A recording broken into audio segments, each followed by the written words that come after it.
श्री सद्गुरुनाथ रामचंद्र महाराज की जय. श्री सद्गुरुनाथ विष्णू महाराज की जय. श्री गुरुदेव दत्त मंगलमूर्ती मोरया पूर्णवाद की जय. बुद्धिदाता मंगलमूर्ती श्री गणेश पूर्णवादाचार्य परमपूजनीय डॉक्टर रामचंद्र महाराज पार्लेकर, पूर्णवाद वर्धेश्वर विद्यासागर परमपूजनीय डॉक्टर विष्णू महाराज पार्लेकर. आणि आज आपण एका विषयाला वेगळ्या पद्धतीने या ठिकाणी प्रारंभ करतोय. आपल्याला तोंडोळक या ग्रंथाची किंवा पूर्णवाद या तत्त्वज्ञानाची सुरुवात अभ्यासाच्या दृष्टीनं ज्या ग्रंथापासून आपण करतो त्या ग्रंथाचं नाव आहे तोंडोळक. मुळात पूर्णवाद तत्त्वज्ञान का जन्माला आलं हा एक प्रश्न आपल्यासमोर सुरुवातीला ठेवू शकतो की ज्या तत्त्वज्ञानाचा आपल्याला अभ्यास करायचा आहे ते तत्त्वज्ञान जन्मालाच का आलं. एवढी तत्त्वज्ञानं आपल्या भारतामध्ये असताना अनेक पद्धतीचं तत्त्वज्ञान उपलब्ध असताना नवीन तत्त्वज्ञान म्हणून पूर्णवाद का जन्माला आलं.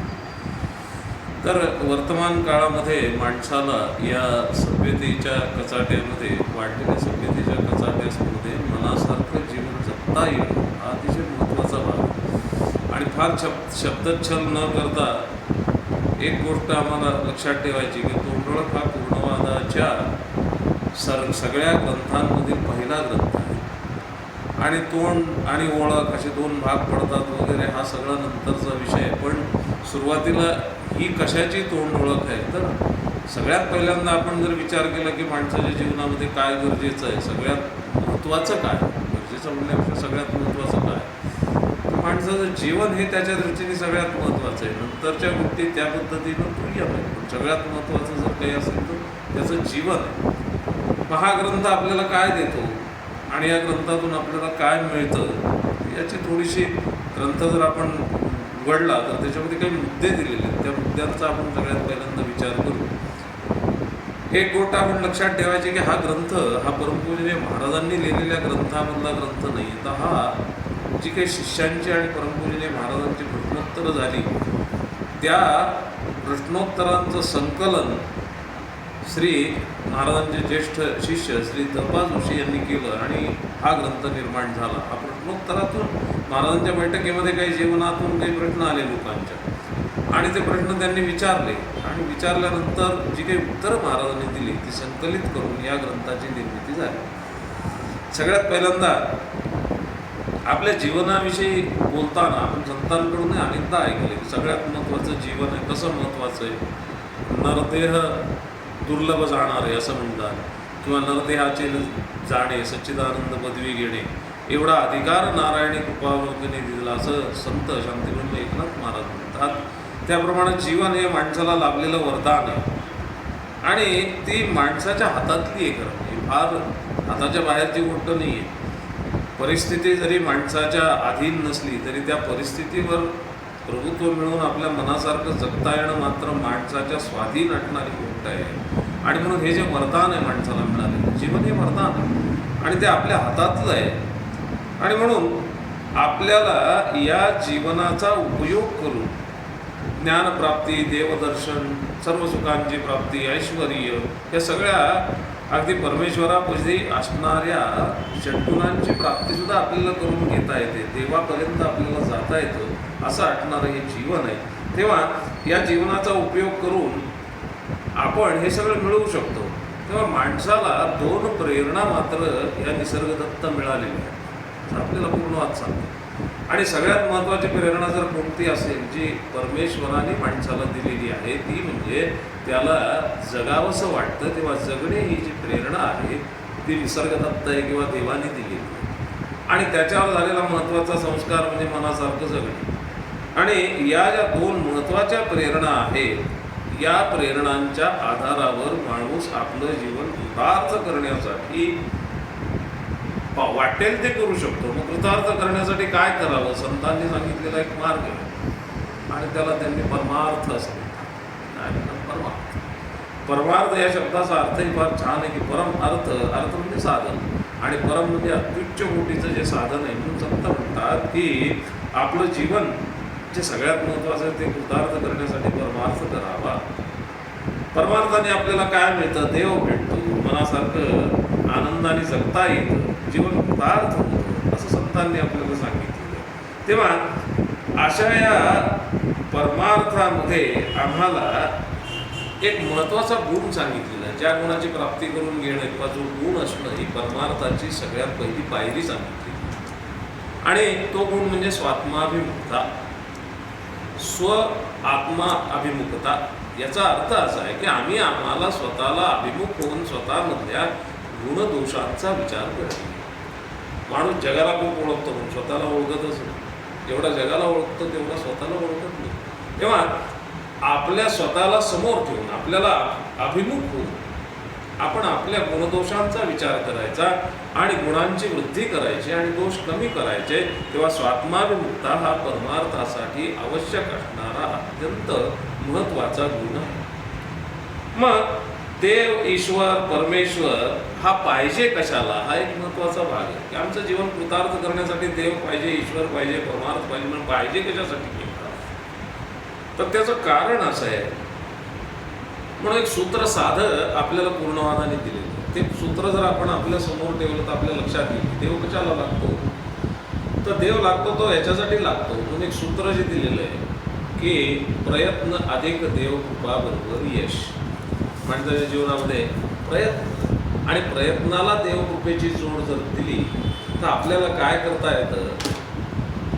प्रयत्न आणि देवकृपा या दोन्हीच्या साहाय्याने आपल्याला यशापर्यंत जाता येतं. आणि हे यश कसं मोजायचं, कसं मिळतं यश माणसाला. तर माणसाला यश मिळतं म्हणजे काय होतं तर माणसाला परमेश्वराकडं म्हणजे सगळ्यात पहिल्यांदा आपण एक गोष्ट अशी लक्षात घेऊ की देवात आणि आपल्यात काय करतो. पूर्णावधानी स्पष्टपणाने एक गोष्ट सांगितली की देवात आणि आपल्यात काय करतो. उपासना या शब्दाचा अर्थच पूर्णावधानी असं सांगितलं आहे की आम्ही म्हणजे त्याच्याजवळ असणार असं आम्हाला त्याच्या जवळ बसायचं. जवळ बसायचं म्हणजे आम्हाला त्याच्या जवळ जायचं. म्हणजे आम्ही फिजिकली देवघरात अगदी त्या मूर्तीच्या समोर वाटणं किंवा देवाच्या समोर वाटणं, जवळ वाटणं असं त्याचा अर्थ नाही आहे. तर त्याचा अर्थ असा आहे की आम्ही आमच्या जीवनामध्ये परमेश्वराकडे असणारा सत्यसंकल्पत्व हा जो गुण आहे आणि सत्यसंकल्पत्व त्याच्याकडं आहे म्हणून त्याच्याकडे 6 गुण आहेत. यशस्वी, औदार्य, ज्ञान, वैराग्य, ऐश्वर्य या गुणांची आमच्या जीवनामध्ये प्राप्ती कशी करून घेता येईल याच्यासाठी प्रयत्न करणं म्हणजे आमच्या जीवनामध्ये आम्ही यशाकडे जाणं. आमचे संकल्प किती पूर्ण होतात, आमची उपासना फळाला येते का नाही कसं ठरवायचं आहे. म्हणजे आम्ही जी उपासना करतो किंवा देवाचं जे काही करतो ते देवापर्यंत जातं का नाही कसं ओळखायचं. आमची उपासना फळते का नाही कसं ओळखायचं. तर त्याचं एक बेसिक आणि अतिशय महत्त्वाचं असं एक गमक सांगितलं की आम्ही केलेले संकल्प किती पूर्ण होतात. म्हणजे आम्ही जे इच्छा करतो किंवा आम्ही जो काही एखादा संकल्प करतो तो संकल्प आमचा किती प्रमाणात पूर्ण होतो याच्यावर आमच्या जीवनात आम्ही जी उपासना करतो ती फळाला येते का नाही हे आम्हाला ठरवता येतं. आणि यश मिळू लागलं अजून एक महत्त्वाचा प्रश्न शिल्लक राहतो, तो फार महत्त्वाचा की यश मिळायला लागलं पण यश आमच्या प्रयत्नाला यश येतं. आम्ही प्रयत्नाला उपासनेची जोड दिली की आम्हाला यश मिळतं. म्हणजे आम्ही जे ठरवतो ते होतं. पण आता अजून एक गोष्ट आम्हाला लक्षात ठेवली पाहिजे की आम्ही यश मिळतं ते कोणत्या दृष्टीनं किंवा आम्ही कशासाठी प्रयत्न करायचा. आम्हाला ते यश मिळतं मग कोणत्या गोष्टीसाठी आम्ही प्रयत्न केला पाहिजे जीवनामध्ये हा एक महत्त्वाचा प्रश्न शिल्लक राहतो. किंवा आम्हाला एक गोष्ट या ग्रंथाने दिलेली किंवा पूर्णवादाने दिलेली किंवा आतापर्यंतच्या तत्त्वज्ञानाने दिलेली की आम्ही कशासाठी प्रयत्न केला पाहिजे. तर आम्ही आमच्या जीवनामध्ये आम्हाला परमेश्वराने दिलेलं जे काम आहे ते ओळखून त्याच्यासाठी प्रयत्न केला. मग परमेश्वराने दिलेलं काम आहे याला संतांनी किंवा आजपर्यंतच्या तत्त्वज्ञानाने दिलेलं जे नाव आहे आणि त्याचंच महत्त्व पूर्णवादाने सुद्धा प्रतिपादन केलेलं आहे की आम्ही प्रयत्न कशासाठी करायचा. तर आम्ही आमच्या स्वधर्मासाठी प्रयत्न करायचा. कशासाठी प्रयत्न स्वधर्मासाठी. मग स्वधर्म म्हणजे काय. स्वधर्म म्हणजे देवानी आम्हाला आमच्या जीवनामध्ये ज्या कार्यार्थ जन्माला घातलं किंवा जो आमच्या जीवनाचा अंतिम हेतू आहे त्याला स्वधर्म असं म्हणतात. मग हा स्वधर्म हा ओळखायचा कसा. तर स्वधर्म आम्हाला गुरुकडून स्वधर्म कळतो आणि गुरु जे काम सांगतात ते काम म्हणजेच आमच्या दृष्टीनं काय तो स्वधर्म आहे असं एक फार महत्त्वाचं प्रतिपादन आपल्याला पूर्णवादाने केलेलं आहे. आणि म्हणून माणसाच्या जीवनामध्ये 3 मार्ग स्वधर्म ओळखण्याचे आम्हाला सांगितलेले आहेत. त्या स्वधर्म 3 मार्गाने कळतो. म्हणजे गायत्रीचं पुनश्चरण करून कळतो.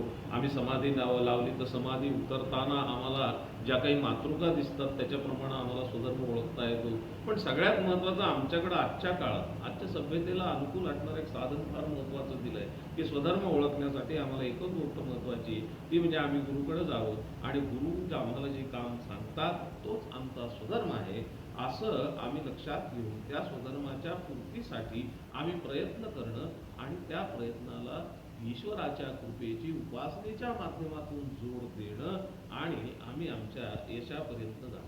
आता महत्त्वाचं एक सिद्धांत पूर्णवादाने आपल्याला सांगितलेला आहे, तो म्हणजे उपासनेने देवकृपा प्राप्त होते आणि देवकृपेने यश प्राप्त होते. पण आमच्या जीवनामध्ये अजून 3 गोष्टी ज्या आहेत त्या कमी झाल्या पाहिजे आणि त्या आड येणार आहेत. आमच्या समाधानाच्या आड येणाऱ्या 3 गोष्टी आहेत जे आम्हाला आतापर्यंत संतांनी सांगितलेलं आहे आणि आपल्याला त्याची अनुभूती आहे. ती म्हणजे पाप, ताप आणि दैन्य. याच्या व्याख्या दिल्यात पूर्ण, त्या आपण लक्षात ठेवल्या पाहिजे. पाप म्हणजे काय, ताप म्हणजे काय, दैन्य म्हणजे काय. पाप या शब्दाचा अर्थ सांगताना फार सुंदर व्याख्या पूर्णवादाने दिलेली आहे की मनोमालिन्य म्हणजे ताप, मनोमालिन्य म्हणजे पाप.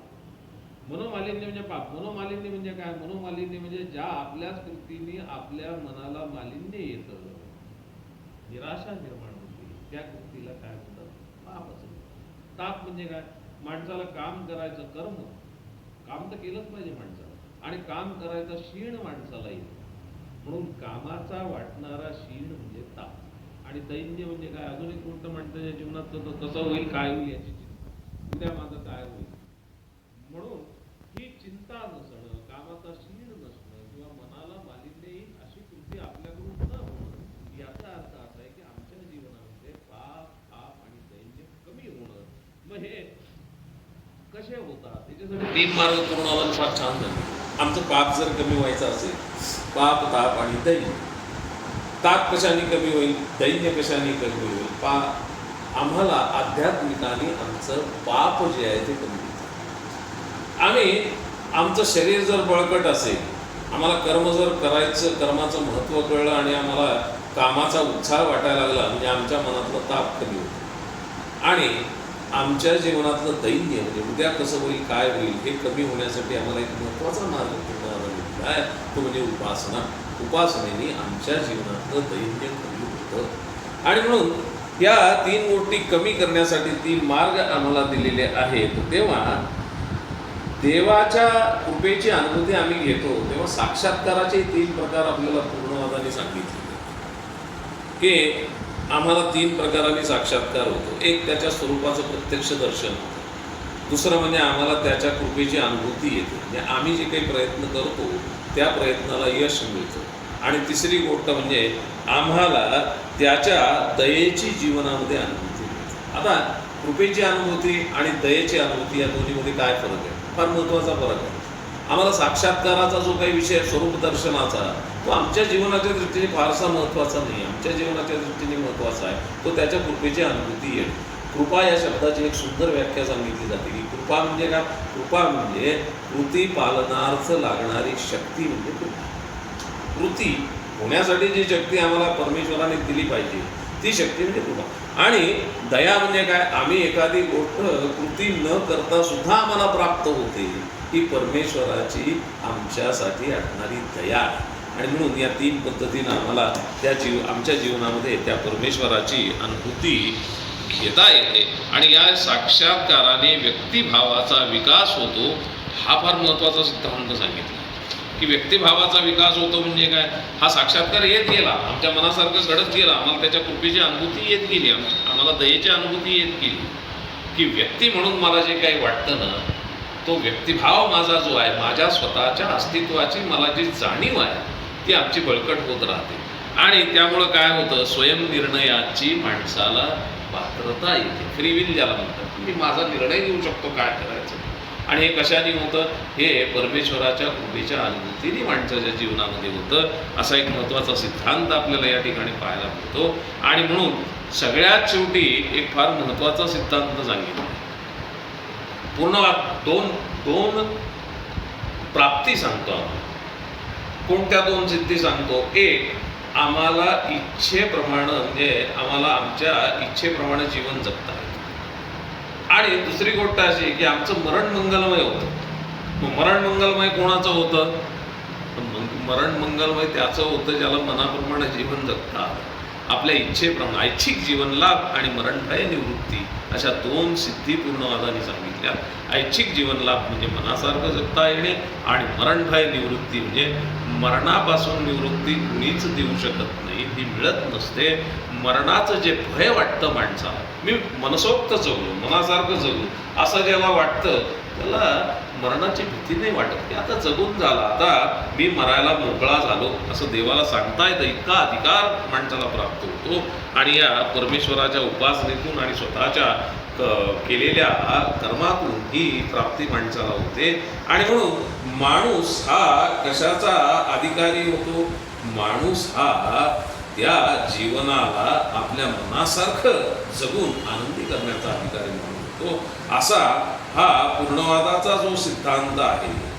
तरी अजून एक गोष्ट फार सुंदर इथं सूचना दिलेली आहे की आमच्या मनाप्रमाणे जगता येतं हे जरी खरं असेल, देवाच्या कृपेची अनुभूती घेऊन आम्ही यश प्राप्त करून घेऊ शकतो प्रयत्न. पण अजून एक गोष्ट महाराजांनी सांगितली, म्हणजे आर्या लिहिली महाराज की काय तुला प्रभू भावा, कर्तुम अकर्तुम अन्यथा कर्तुम, आहे तो तू व्हावे, कर्म कठीण आहे परंतु वरवाढम. म्हणजे तो कसा आहे? देव काही सगळंच आमचं ऐकेल असं नाही. देव काही गोष्टी ऐकताना आम्हाला दिसतो, म्हणजे कर्तुम आहे, म्हणजे तो काही करतो. काही अकर्तुम आहे, म्हणजे आम्ही जरी ठरवलं त्याच्यासाठी प्रयत्न केले आणि देवाच्या उपासनेची त्याला जोड दिली तरी मनासारखं घडेल असं सांगता येत नाही. ही ईश्वराविषयीची समज जी आहे ती पूर्णवादाने आपल्याला दिलेली की तो कसा आहे? तो करतो, अन्यथा तो अकर्तुमही आहे. आणि अन्यथा करतो म्हणजे तिसरंच काहीतरी करणार आहे, म्हणजे अचानक आम्हाला काही अपेक्षित नसलेलं देऊ पण शकतो, नाहीतर वेगळंच काहीतरी घडून आणू शकतो असा आठणारा देव आहे.